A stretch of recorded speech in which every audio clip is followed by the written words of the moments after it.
नमस्कार, मैं हूं माही सिंह और आप देख रहे हैं नेक्स्ट 9 न्यूज।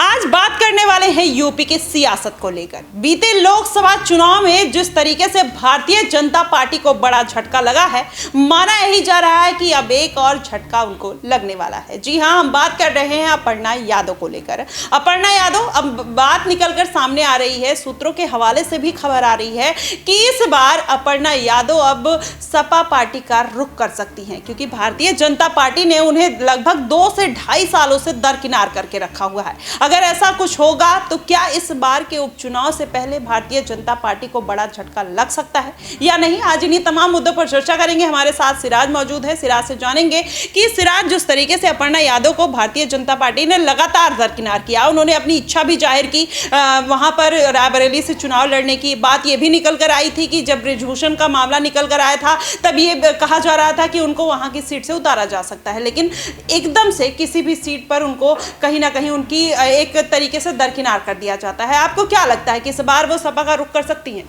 जी बिल्कुल, जिस तरीके से अपर्णा यादव को लेकर के परिस्थितियां बन रही है, खासतौर पर समाजवादी पार्टी का अगर जिक्र करें हम, तो जाहिर सी बात है जिस तरीके से शिवपाल सिंह यादव ने लोकसभा चुनाव के दौरान अपर्णा यादव को लेकर के जो बयान जारी किया था कि अपर्णा यादव का जो अपमान है वो भारतीय जनता पार्टी कर रही है, और ये सिर्फ अपर्णा यादव का अपमान नहीं है बल्कि पूरे यादव परिवार का है। तो जाहिर सी बात है शिवपाल सिंह यादव ने तो जो है निमंत्रण भेज दिया अपर्णा यादव को, लेकिन अपर्णा यादव ने भी जिस तरीके से इस बातों को कि मैं परिवार के किसी भी सदस्य के खिलाफ कभी भी चुनाव नहीं लड़ूंगी, तो जाहिर सी बात है कि अब जो परिस्थितियां बन रही हैं उत्तर प्रदेश की राजनीति में, अखिलेश यादव जो है वो केंद्र की राजनीति में फोकस करना चाहते हैं, शिवपाल सिंह यादव यूपी संभालेंगे।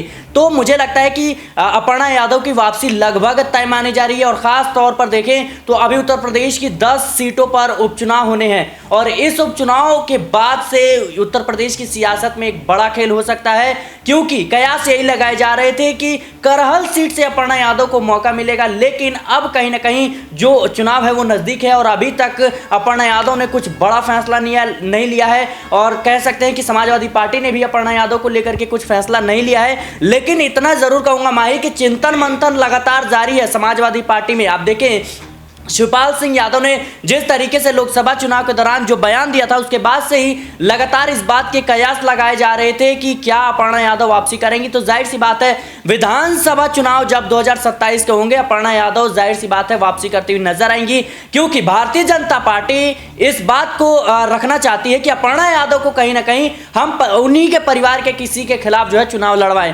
ताकि जो समाजवादी पार्टी का वोट बैंक है उसमें सेंधमारी की जा सके। लेकिन अपर्णा यादव अपने परिवार के किसी भी सदस्य के खिलाफ चुनाव लड़ने को तैयार नहीं है, तो भारतीय जनता पार्टी के पास अपर्णा यादव के लिए कुछ दूसरा विकल्प बचता ही नहीं है। तो इसीलिए मुझे लगता है कि अब जो परिस्थितियां बन रही है, जाहिर सी बात है अपर्णा यादव के लिए समय आ गया है वापसी करने का। जी बिल्कुल, अब ऐसे में माना यही जा रहा है कि जो परिस्थितियां बन रही हैं, भारतीय जनता पार्टी की भी मजबूरी है, क्योंकि अपर्णा यादव परिवार के खिलाफ कहीं ना कहीं नहीं जाना चाहती है। अब बेहतर होगा कि वो अपने परिवार में वापसी कर ले। अब ऐसे में इस बार का उपचुनाव कहीं ना कहीं निर्णायक भूमिका में होगा। अगर अपर्णा यादव को भारतीय जनता पार्टी कोई मौका नहीं देगी तो जाहिर तौर पर यह बात कहीं ना कहीं पक्की है कि अपर्णा यादव की घर वापसी हो सकती है। फिलहाल आपको क्या कुछ लगता है, आप हमें कमेंट बॉक्स में जरूर बताइएगा। फिलहाल के लिए बस इतना ही। देश और दुनिया की तमाम खबरों के लिए हमारे साथ बने रहिएगा नेक्स्ट 9 न्यूज पर।